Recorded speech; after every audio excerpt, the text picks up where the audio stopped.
The broadcast is now starting. All attendees are in listen-only mode. Good afternoon. I'm Liz Purnell, an Education and Training Specialist with the Institute of Child Nutrition, and I would like to welcome you to the May webinar on the ins and outs of menu planning for school meals.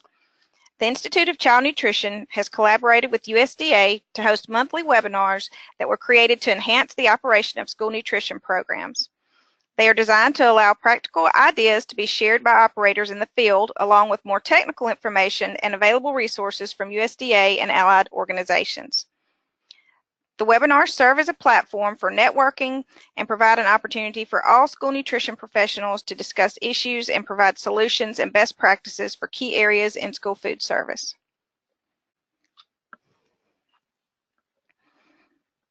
The ICN has created a website for all materials and resources specifically related to the webinars.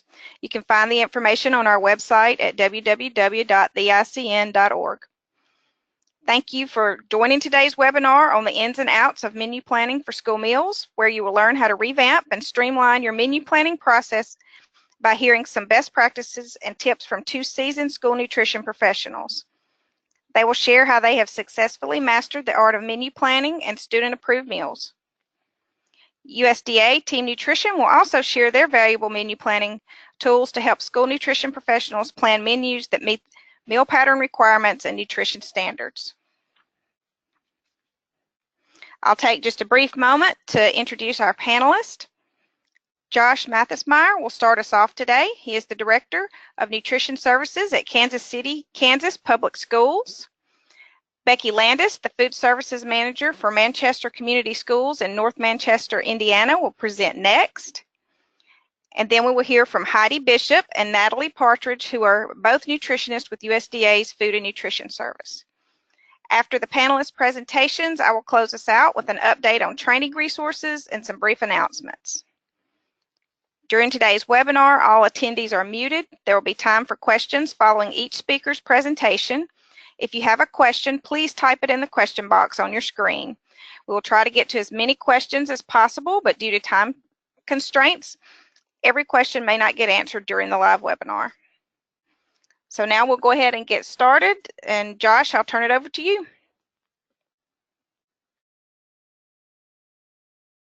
Thank you very much, Liz. Hopefully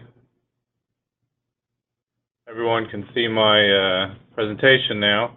My name is Josh Mathis. I'm the Director of Nutritional Services at Kansas City, Kansas Public Schools. I appreciate the ICN and USDA allowing me to participate in this webinar. Our district, Kansas City, Kansas Public Schools, is made up of 54 schools with just over 22,000 students. We have an 87% free and reduced, and our students speak over 75 languages. All of the pictures today, I'd like to make a note, are actual pictures of school food. And I can't stress enough how important it is to brag about all the great food that we have. And a short class on using your beautiful iPhone to take pictures can really help you in your program market yourselves. The basics for menu planning for Kansas City, Kansas Public Schools, we have breakfast, lunch, after school snack, after school supper, and a Head Start snack programs. When we menu plan for breakfast, we have a K-12 breakfast menu. So we have one breakfast menu for everybody. Obviously, with the new regulations related to CACFP, we have a early childhood menu specifically, but the rest of our group, we have one cycle menu. We have an EC5 lunch menu, a 6-12 lunch menu. We have a K-12 after school snack and supper menu. And then we also have a summer food service program. I'm sure many of us are just getting into the summer food service program, but we also have a 2-week cycle menu that we do during the summer. When we're planning a menu, here are a few things that we consider when we're starting to do menu planning. Number one, USDA guidelines. It's something that's extremely important to us. It's what funds our program, so it's extremely important to make sure that we're paying close attention to those. Very close next is quality, and that's something that I think that we at Kansas City, Kansas Public Schools have started to do a really good job of the last few years, is making sure that all of our meals are quality. Some other things that we consider when we're building menus is budget. Student preferences, ultimately it's the student that is the, or our guest, or making sure that our food quality is correct. So we always make sure to get their input when developing new recipes, writing menus, etc. We also, because of our 75 languages, have a very diverse group of customers. So our demographics are extremely important to us, and we want to make sure that we are appealing to the right demographic and making sure that we are providing the right types of foods that our students and our community like. With breakfast, we have 3 different ways that we serve breakfast. We have it in the cafeteria, in the classroom, and we also do a grab-and-go breakfast. Because we only do one breakfast menu, that really limits us on what our choices can be when it comes to entrees and fruits and that sort of thing. So each day we have 2 entrees that we serve, a entree of the day, and then we also always have a cereal and a graham cracker combination available to our students. Our fruit choice is always individually wrapped, knowing that it needs to be transported to and from the classroom. So we want to make sure that it's good quality, it's kept safe. Then we also do juice and low-fat or skim milk with our breakfast menus. From a food cost perspective, I know that that's extremely important to many of us. These are what we are looking at from a food cost perspective when it comes to our breakfast menus. Milk in Kansas City, Kansas, is about 21 cents a carton. Our fruit averages between 12 and 41 cents, and that's the difference between a banana and something individually wrapped like a fruit cup. And juice, depending on the flavor. Entree, some of the more grain-based entrees are a little cheaper, and then those that contain protein a little bit more expensive. On average, our total cost for a breakfast food is about $1.03.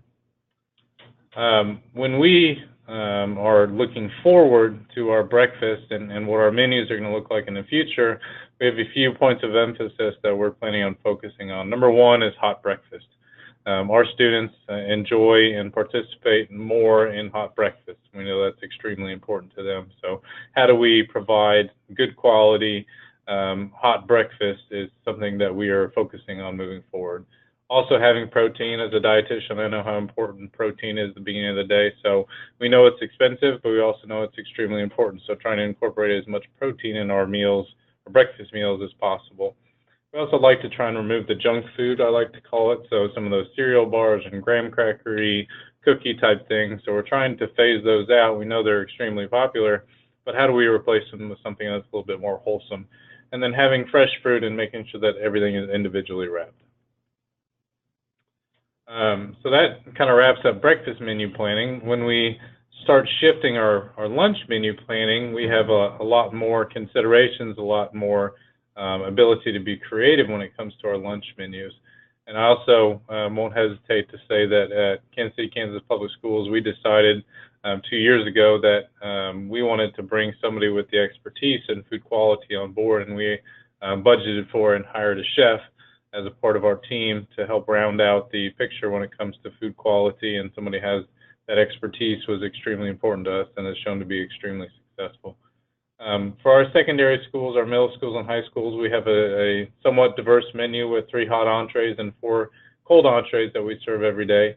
We also have one of those hot entrees is what we like to call our diverse entree, and that's how we work towards all the different demographics that we have, is trying to create food items that something new and fun and different, but also meets the needs of the diverse community that we serve.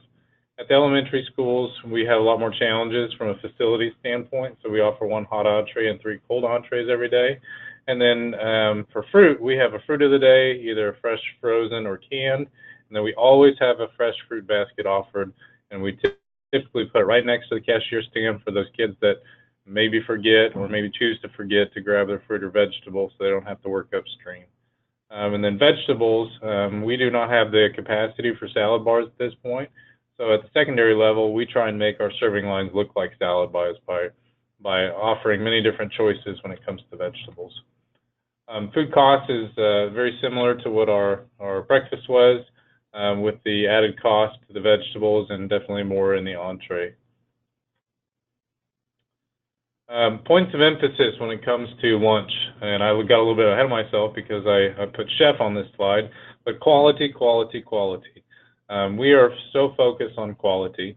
I think, unfortunately, in school nutrition, sometimes we get put in that box that we like to call the guidelines, but we are working within the guidelines trying to make food taste good. And so making sure that it's seasoned correctly, it's cooked correctly, it has the right methods, the right ingredients, the right time and temperature. Not every oven has to be set at 350 degrees. We want to make sure that we're really focused on that quality. We're heading back to the speed scratch world, so making sure that our staff are trained in that area is something that's extremely important, and that's something that our chef is really driving us towards. We want to have a big variety of fresh fruits and vegetables. Unfortunately, the fresh fruit and vegetable program isn't available at the secondary level, so we're trying to figure out how do we almost offer a fresh fruit and vegetable program at the secondary level during our lunch period. We always focus on appearance and presentation, trying to make it an experience, and marketing and social media. Like I said, every single picture on this presentation is school food, and the more that we do in getting that message out there and showing the good quality food that we have, the better our programs will be. As we look to develop new menus, I wanted to give you kind of a real quick insight into what we do in the research and development process. As we are looking to implement new food items, the chef and I, visit vendor shows. We get, approached by vendors. We go to food shows. We go to ANCs to try and find new products. And we're always looking for something new and different. After we find that something new and different, we request to have samples or get samples for internal testing. We test it ourselves. We tweak it. After we like it, we send it to our staff and say, hey, what do you guys think about this? And one of the hardest things that we find is getting staff to put their kid hat on. Not just your adult hat that says, hey, this is good or bad, but making sure that we have our hat on that says, hey, these are kid-friendly items. The kid would really enjoy this, and we're hitting all the areas of importance for them. Then we move on to student sampling. We have a Taste 500. We are USD 500, so we have a Taste 500 where over 500 kids come, and we do a little mini food show in one of our high schools, and they provide us our feedback. We do tours of our central kitchen facility, and we always have a student sampling at our central kitchen facility when we have a tour, so that kids get and adults, not only kids, but adults, get a taste and an understanding of what we do from a school nutrition standpoint. And we also have tastings in the classroom, the cafeteria.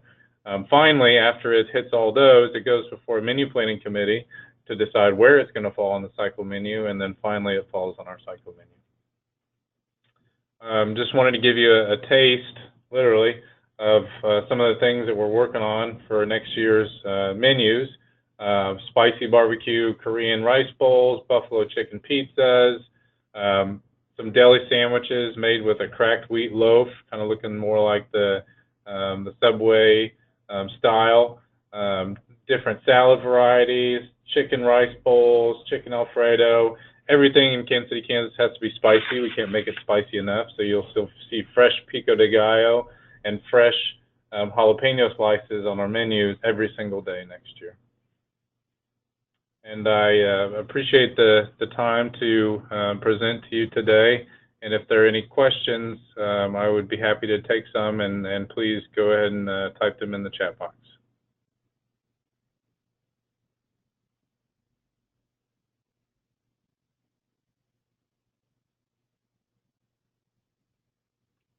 And it doesn't look as of right now like I have any questions, so if something does come up, oh, found one. One question is, can you return to your average lunch price slide? Absolutely. There you go. The question is, love your approach. Do you ever work with other districts local to you? Good question. In the school nutrition environment, I love the school nutrition environment for several different reasons. One of them is that we get to collaborate. And I'm not trying to steal a school district's kids that is local to me. So any information, any recipes that a school district wants from us, we're absolutely happy to share. Another question is, what type of proteins do you serve for breakfast for elementary schools?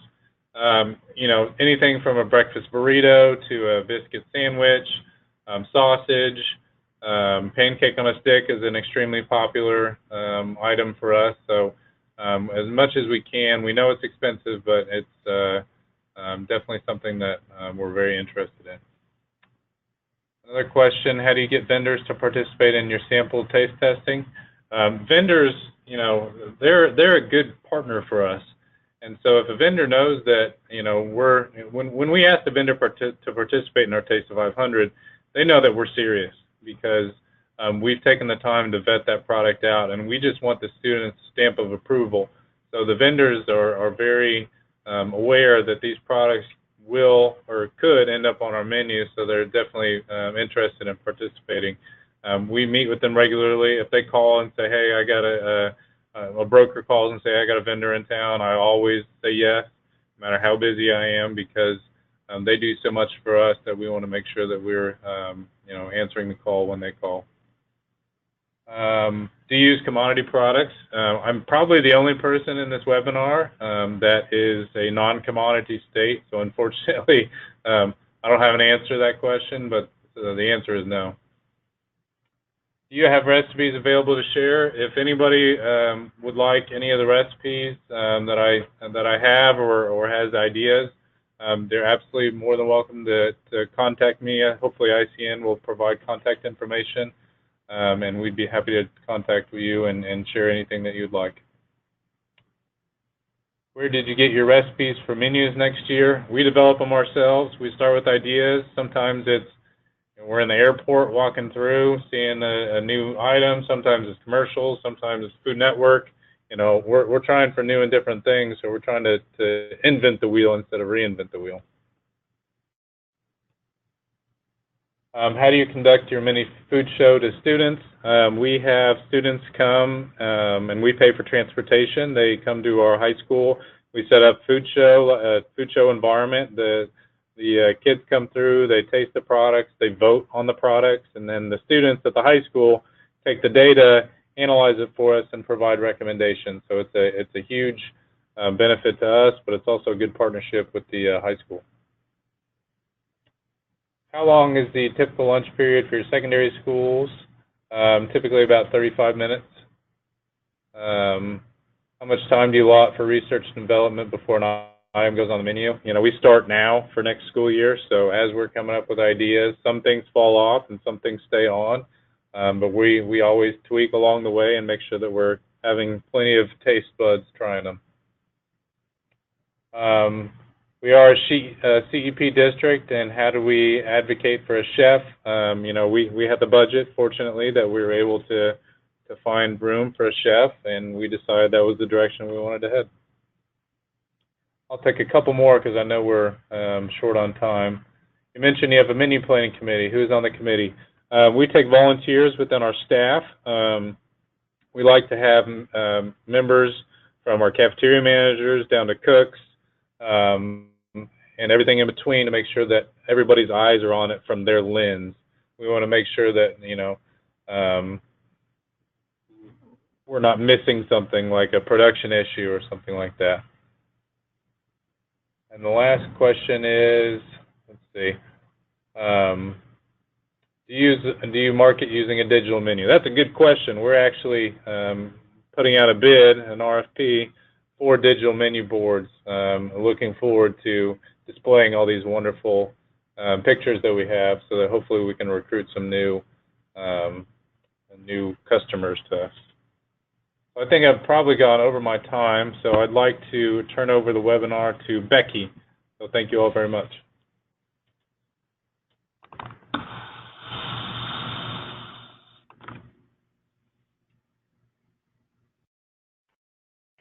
Thank you, Josh. This is Becky Landis.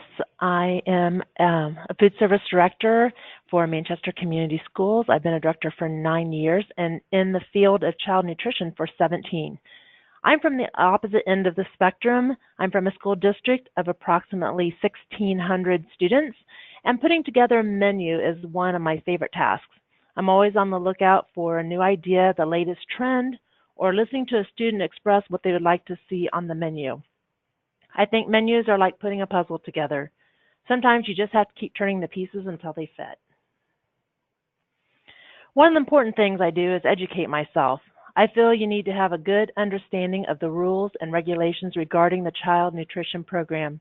There are many ways to do this depending on the opportunities you may have and your learning style. I prefer face-to-face trainings when I can because I feel there is a lot of value in networking with your peers and other child nutrition professionals in the field. So the USDA food buying guide is something that I use because I find it's extremely helpful. I use it when I'm trying out a new recipe or an idea and I need to know crediting information or what the yield is for a particular amount of raw product. There are other many useful tools, and I believe you're going to hear about them later. Another good resource to check out are the Institute of Child Nutrition's online trainings, their face-to-face trainings, and the resource page. They're free, and they can be used by you and your staff. When I first became a director, I had minimal training. One of the most important things I did was to look for mentors. They're experienced colleagues who did not mind my questions, and there were a lot of questions, and who were willing to take the time to guide me through the complexities of the job. So this may sound like it takes a lot of your valuable time to know the rules and regulations inside and out as much as possible, but I feel it pays off. When you go to that new restaurant and one of their menu items piques your interest, or a student comes to you with a random idea, you can start thinking about how you might be able to utilize that new concept in your nutrition program. Talking to the students can be one of the most fascinating parts of menu planning. I have learned never to assume anything. I have discovered they love hummus, are intrigued by jicama, can't do without raw spinach, and that butternut squash is a favorite. There are classes that regularly extend an invitation for me to visit them and to gather ideas for new menus. Having a conversation with them fulfills several functions. They are your customers. They could choose to pack or not eat at all. They love to share their opinion. I try to make them feel comfortable to do so. I tell them I want to hear both the good and the bad. If there's something they want to change, I will consider it. I let them know it is a lot of work to prepare all those meals, and the kitchen staff do not want to waste their time preparing food no one likes. If I can't change something, I let them know why. I then see if there is some other item that can be changed for the better. I listen to what they would like to see on the menu. If there are roadblocks, explain the issue, and see if together you can work around it. I recently tried a new chicken patty and offered it to a group of students for their feedback. I asked them how they would like to see it offered, thinking they would say, on a bun. They requested to have it over pasta with marinara sauce. Sometimes I think we don't give them enough credit for the new items and ideas they will try. Finally, let them know that their ideas matter. If a student's idea makes it on the menu, I let them know when they can expect to see it. If the opportunity presents itself, give them credit. When the students see their ideas on the menu, it becomes theirs. They let their friends know that you are listening to them. You hear more ideas, and the trend continues. Sometimes I hear ideas and I think, no way, that is impossible to do. Maybe that is true right now. You don't have the time, resources, or staff, etc. Hang on to that thought. The top dog concept hung around in my idea folder for 2 years.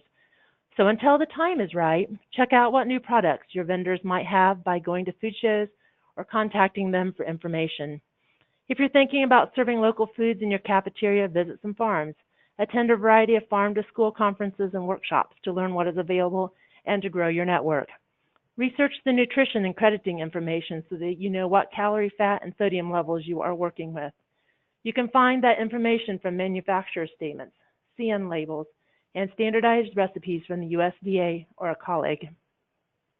Conduct taste testing, informal ones like groups of students in a classroom or back-to-school nights with parents and kids and staff members, whoever is willing to try something new and supply you with feedback. One day, the last piece will fall into place, and then you'll be ready to consider putting it on your menu. Developing menus requires many things to happen at the same time.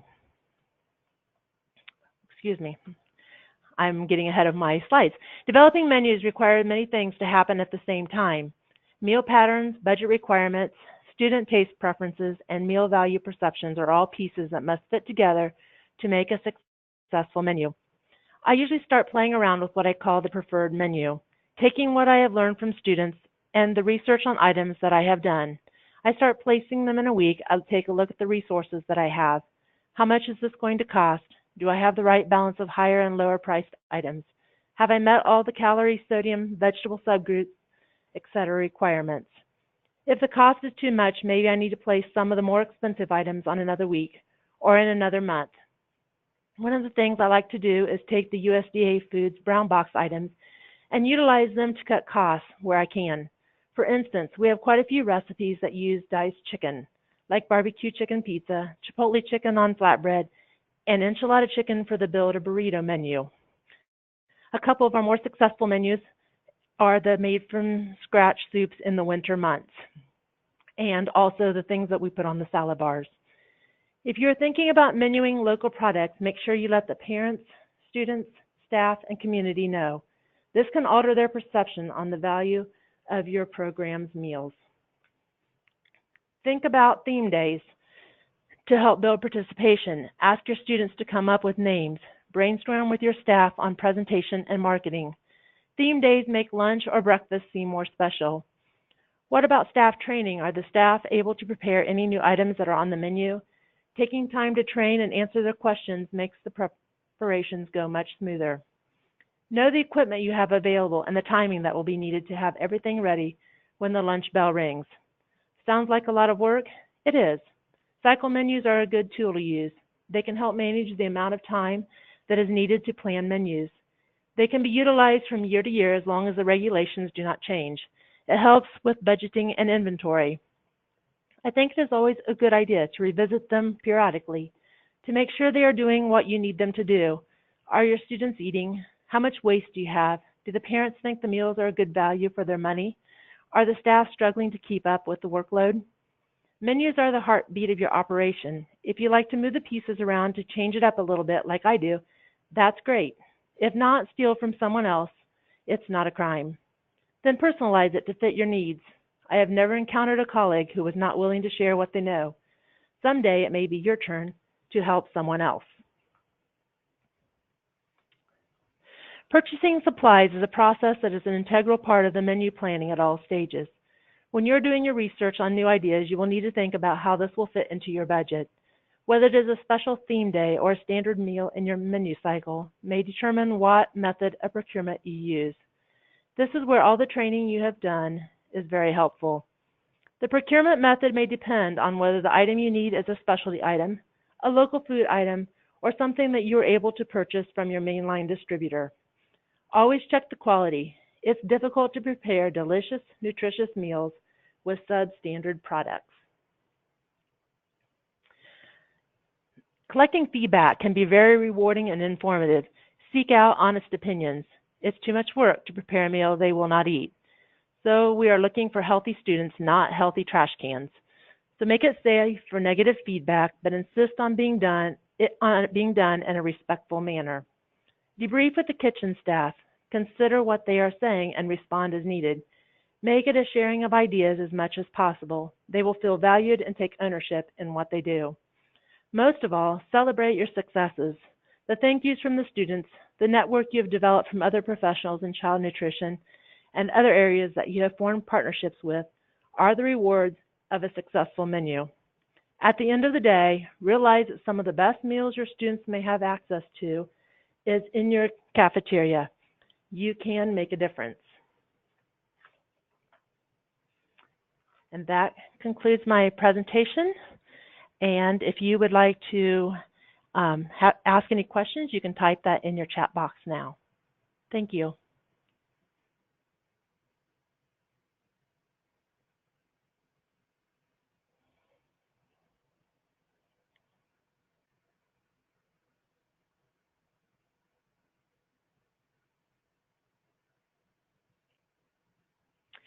I see a question here. Do you use commodities? Most definitely.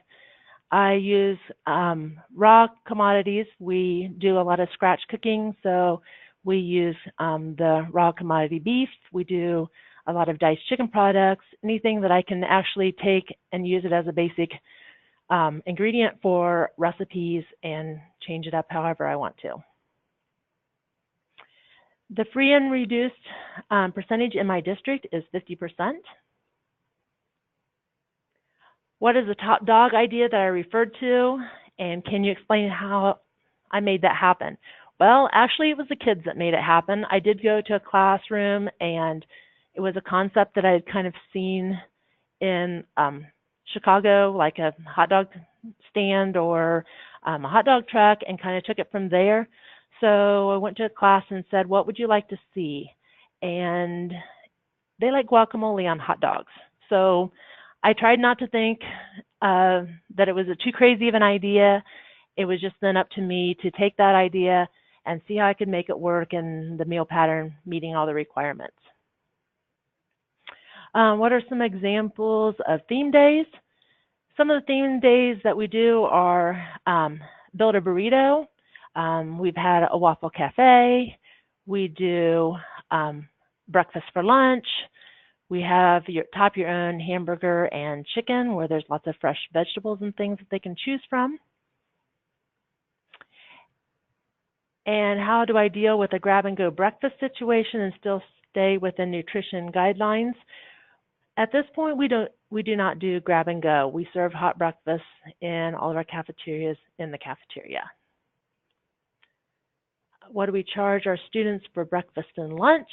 Currently, our breakfast is either $1.45 or $1.55, depending on what building you are in, and lunch, depending again on what building you are in, and whether you're a student or an adult, it can be anywhere from $2.40 to $3.30.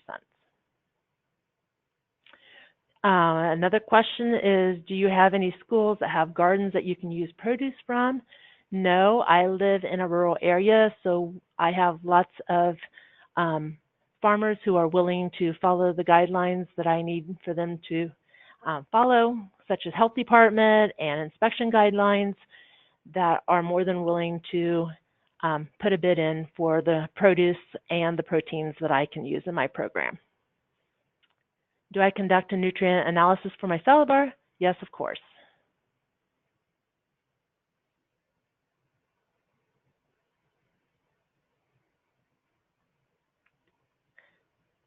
I'm not sure that I see any more questions.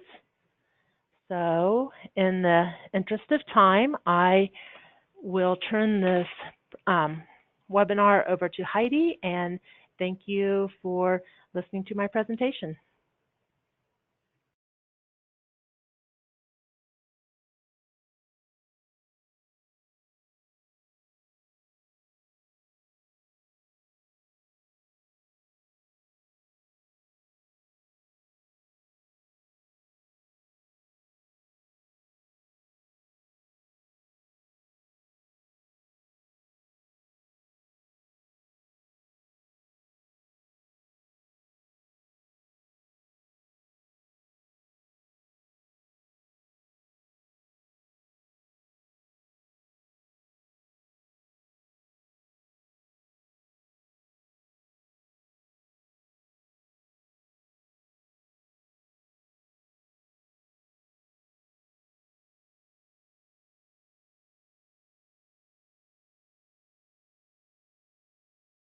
Hello, can everyone see my screen?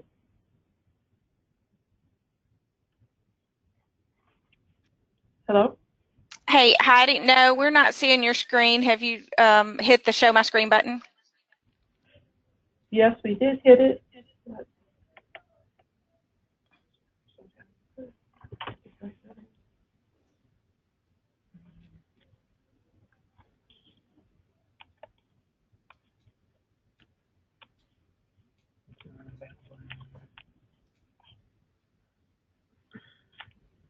Liz, can you send that back through? There we go.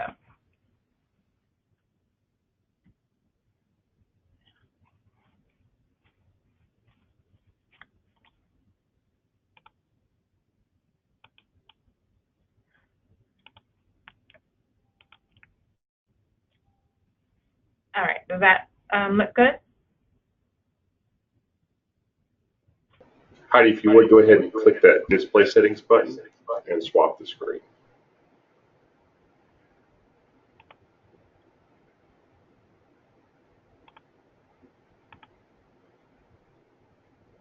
Is that better? Can everyone see the screen? Yes, that's perfect. Thank you. Okay, apologize for the delay. Good afternoon, everyone. My name is Heidi Bishop, and I'm joined today with my colleague, Natalie Partridge. We are from USDA's Child Nutrition Program's Nutrition and Technical Assistance Branch. We would like to welcome you to our session about resources our branch created to help you with menu planning.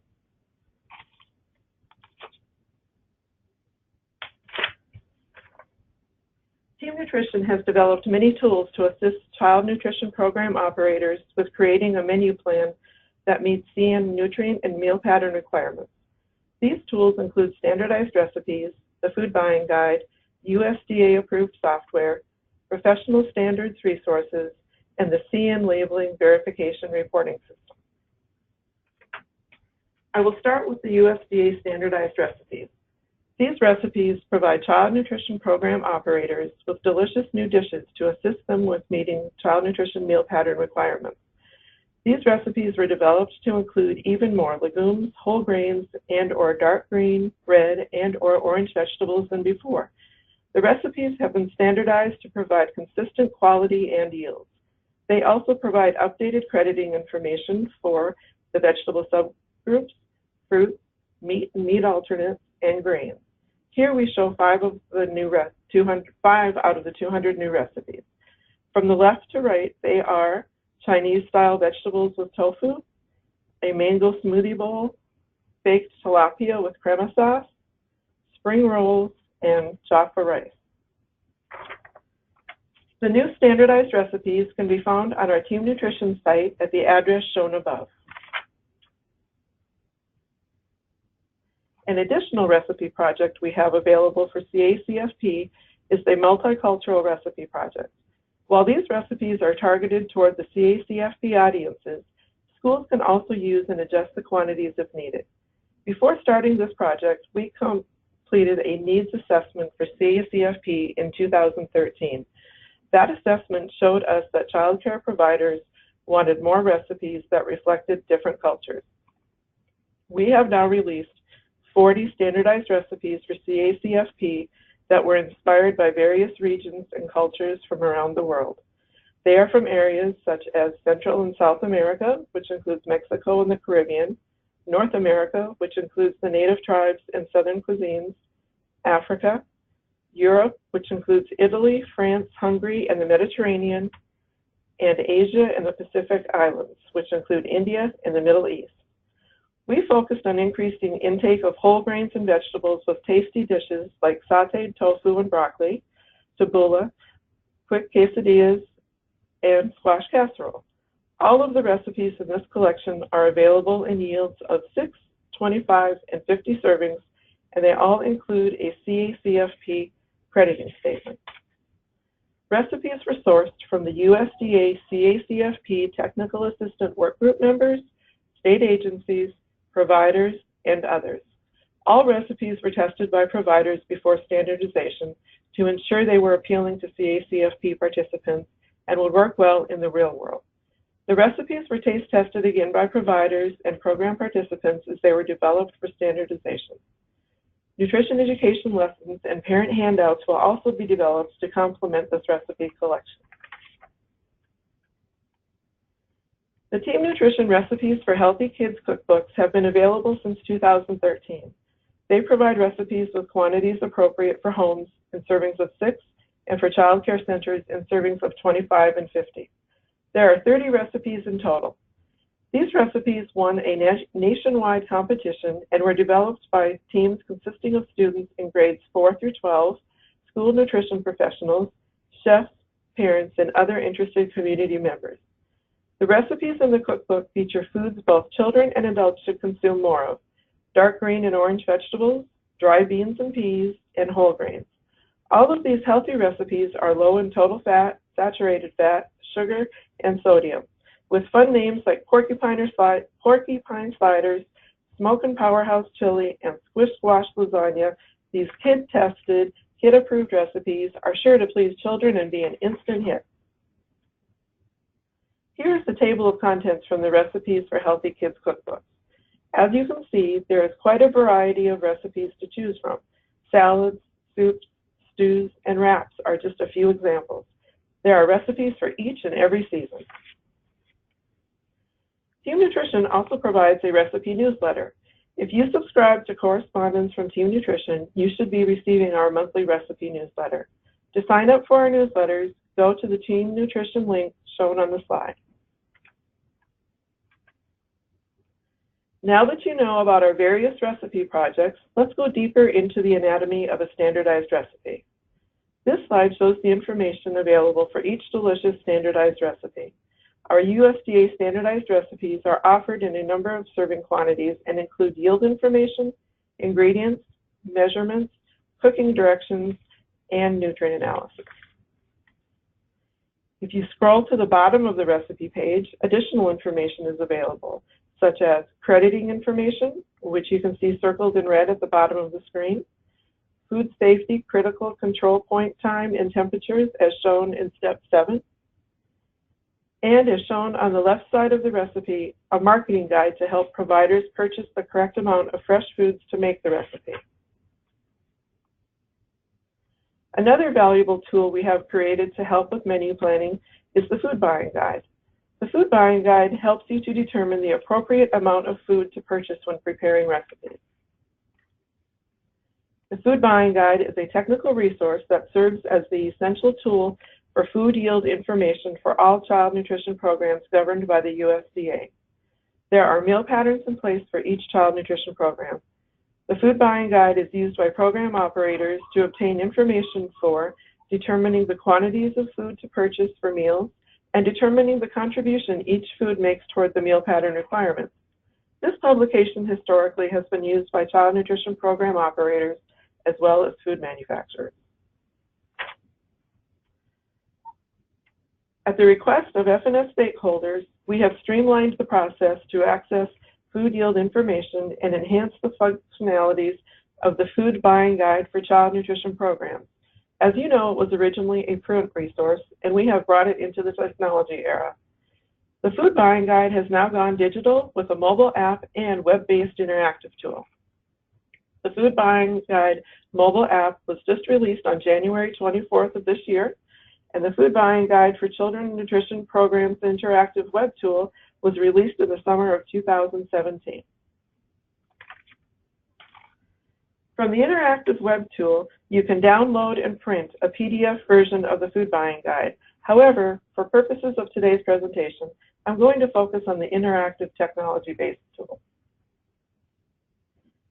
The food buying guide interactive tool includes features such as the ability to search by food groups and further narrow the search by food categories, the capability to do a side-by-side comparison of foods within a food category, for example, diced canned carrots versus diced fresh carrots, the ability to create and save a favorite food list.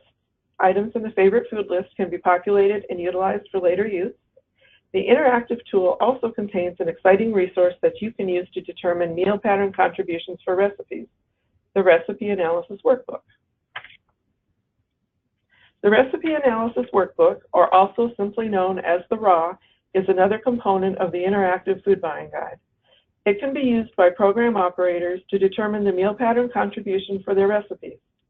So in using this new interactive tool, you can now easily search for creditable ingredients, calculate the meal pattern contribution, and also print the contribution statement for a recipe. The RAW is available to all registered users except food vendors. I do want to point out within the description that is provided here that the RAW is not a tool to evaluate dietary specifications for calories, sodium, and saturated fat. It is solely a tool to calculate a recipe's meal pattern contribution. Here is an example of the results you will receive after you have used the Recipe Analysis Workbook to determine the meal pattern contribution of your recipe. You can save this recipe meal pattern contribution and print this screen to keep it with a copy of the recipe for your file.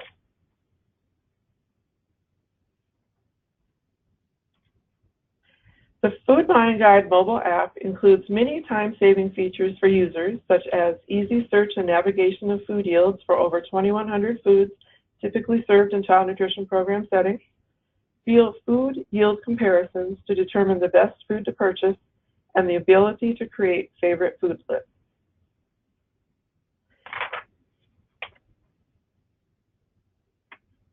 It also allows you to compare food yields and create favorite food lists.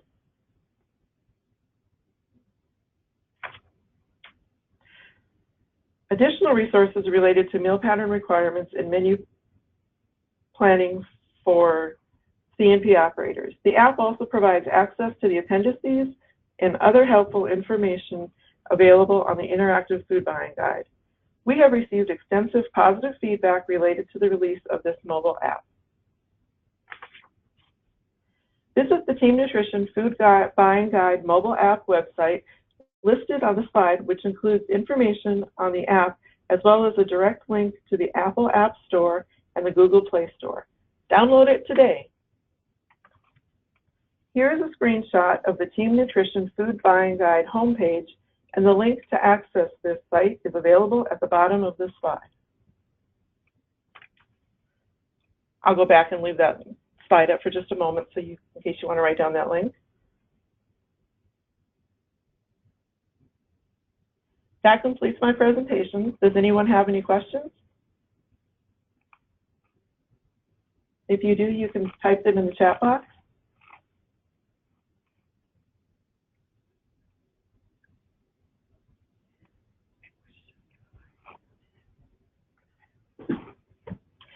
I don't see any questions.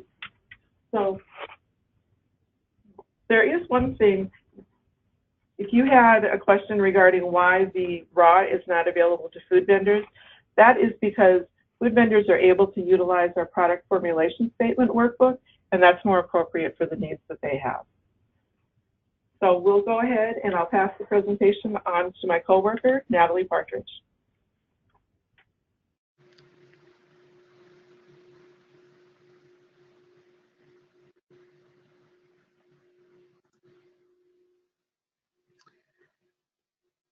Good afternoon. My name is Natalie Partridge, and today I'll be speaking to you about some additional tools that will be beneficial to you.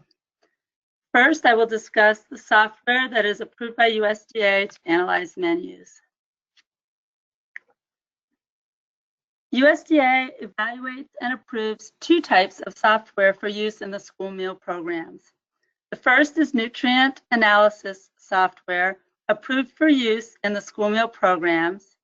And the second type of software is menu planning software approved for use in certification of compliance with the National School Lunch Program meal pattern requirements.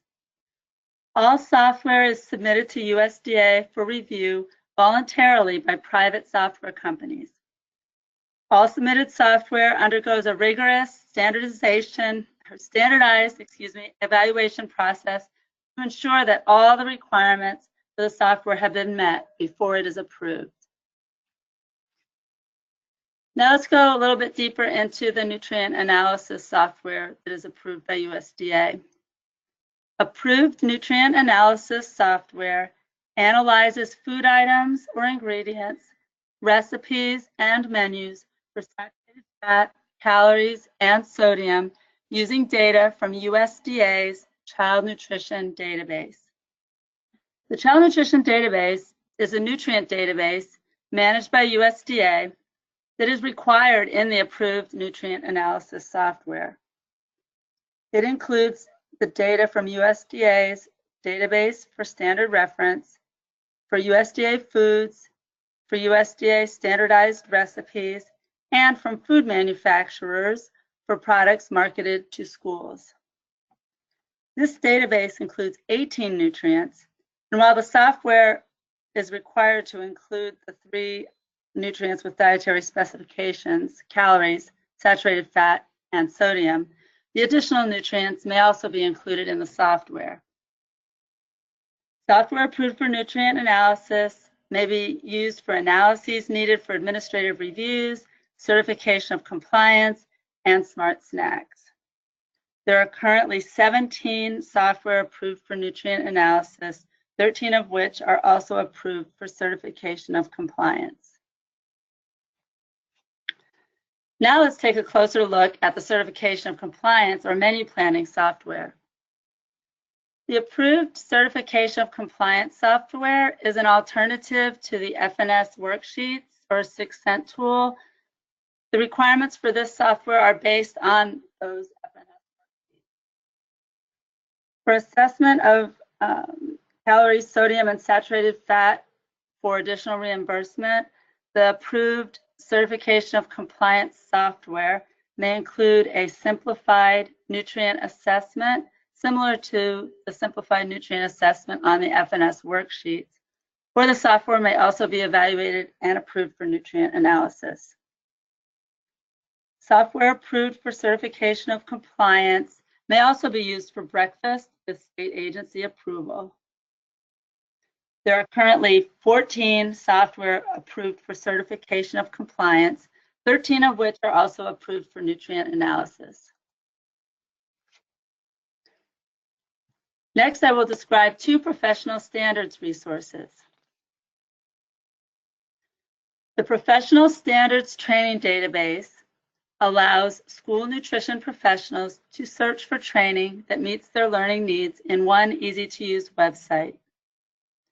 This database includes over 500 free or low-cost job skills trainings in a variety of formats available to help school nutrition professionals boost their essential job-related skills and knowledge related to program operation, program administration, nutrition, as well as communications and marketing.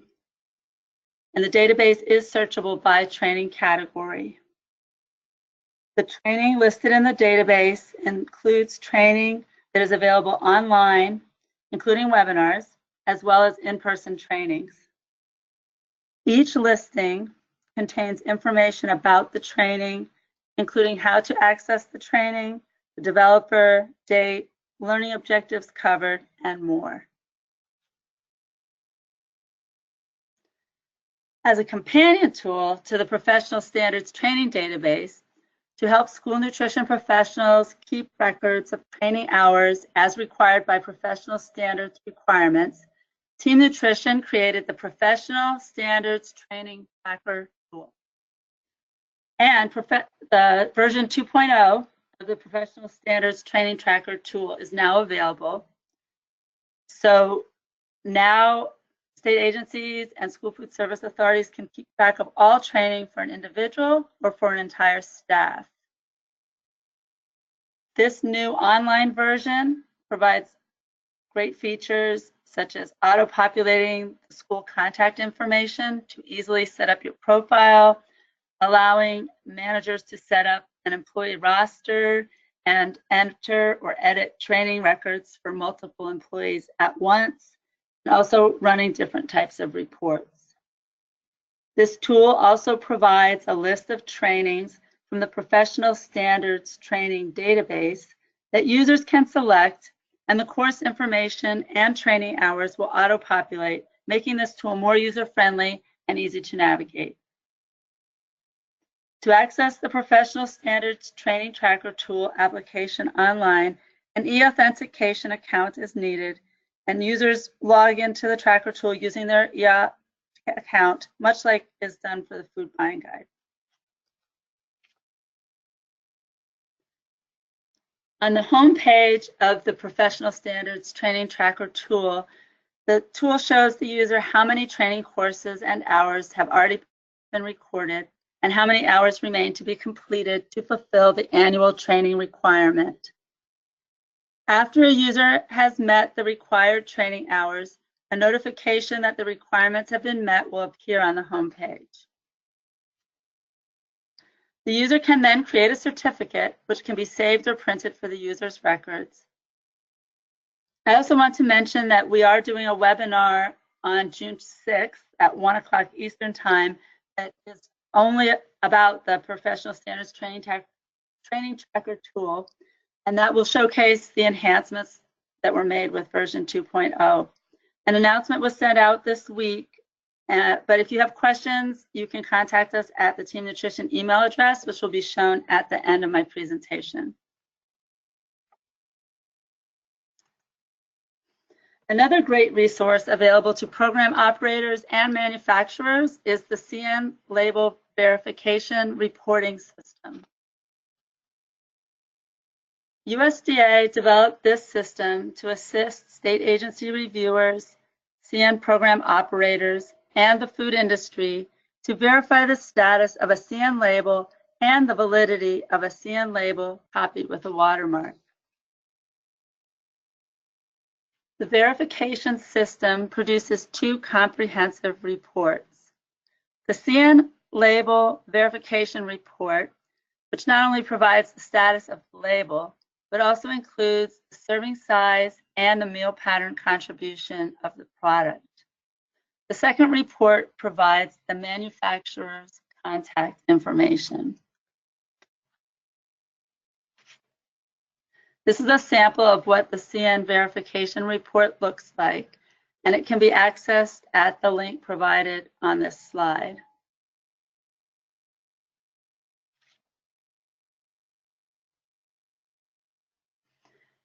In addition to the resources discussed today, Team Nutrition produces numerous resources for nutrition education and menu planning.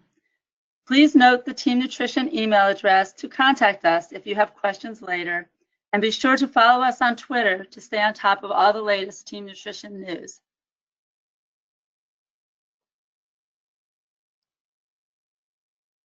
Now we have a few minutes for questions. If you have questions, you can go ahead and enter them in the chat box.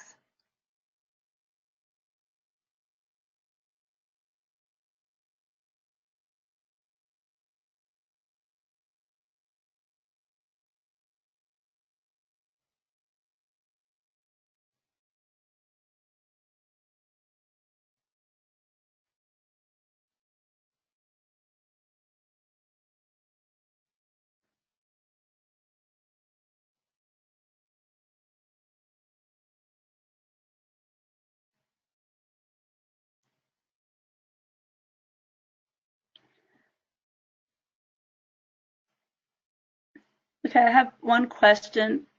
Let's see. If a manager says they have hundreds of employees, how can they create user profiles for them all at once? This is something that we're working on as an enhancement so that the users can easily upload a list of employees to create the user profiles all at once.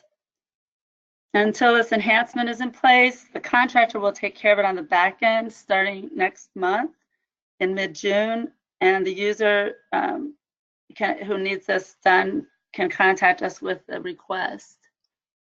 Oh, and I have a question. Can you show the last slide with the web address for the CN labels? Yes.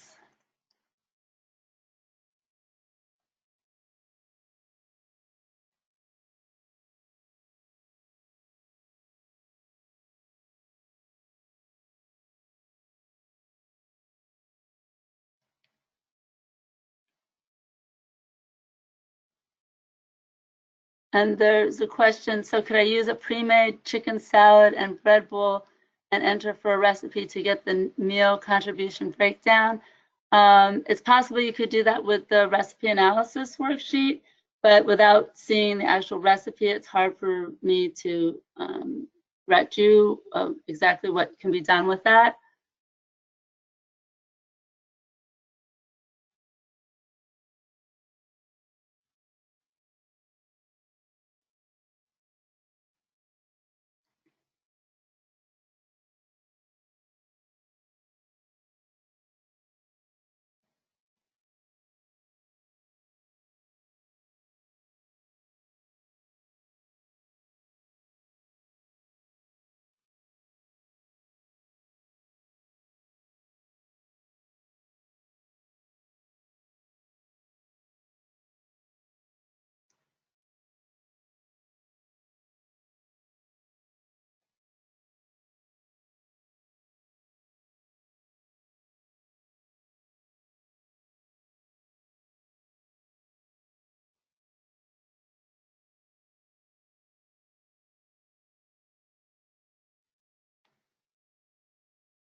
Okay, I have a question that says, can we use the training tracker for CACFP? But there are no professional standards requirements for CACFP at this time.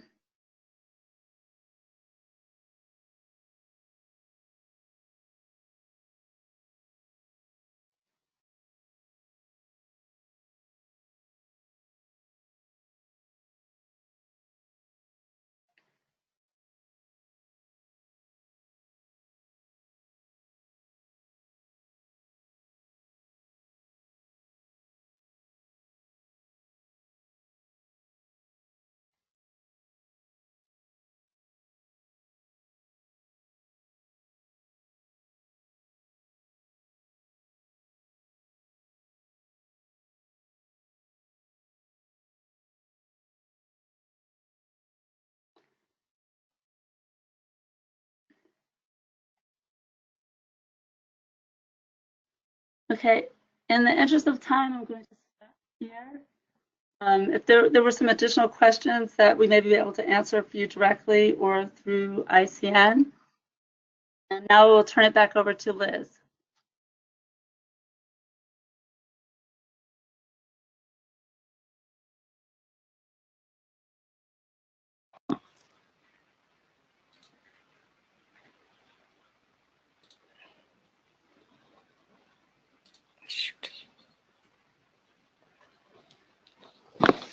All right, thank you, Natalie. And I also like to thank our other presenters for sharing with us today. Before we conclude, I have a few announcements. ICN has several resources related to menu planning, and all of our resources are free. Reimbursable School Meals is a new 4-hour face-to-face training resource that provides an overview of the school nutrition meal pattern, as well as information on recognizing a reimbursable meal. Healthy Cuisine for Kids is another great resource. This 2-day culinary training is conducted by a chef and a registered dietitian who provide classroom and hands-on experiences for learning healthful cooking methods. ICN houses the Food Buying Guide Calculator for child nutrition programs, which is an interactive tool for using the Food Buying Guide. ICN also provides a brief 1-hour training resource for using USDA's Food Buying Guide along with how to use the calculator. And this is a great accompaniment to USDA's launch of the new interactive Food Buying Guide that Natalie mentioned. We also have blank monthly menu templates, which is a downloadable resource that can be used to help create just simple monthly menus that can be posted on the web or printed. ICN also has a variety of other resources that cover topics such as cashier's training, culinary techniques, and we are a good source for recipes as well. So check out our website. And speaking of the website, be looking for the brand new ICN website that is set to launch later in June. So be looking for that in the coming weeks. ICN will be exhibiting at the School Nutrition Association's annual national conference, July 9th through the 12th in Las Vegas, Nevada. So come by and see us for some exciting giveaways and great information. And just as a final reminder, we've had lots of questions about today's presentation. The webinar is recorded and it can be viewed on the ICN website at www.theicn.org. All the presentation slides and contact information will be available there as well. This concludes our May webinar, and remember to check us out next month for another webinar on more exciting things going on in school nutrition. Thanks again for your participation and have a great day.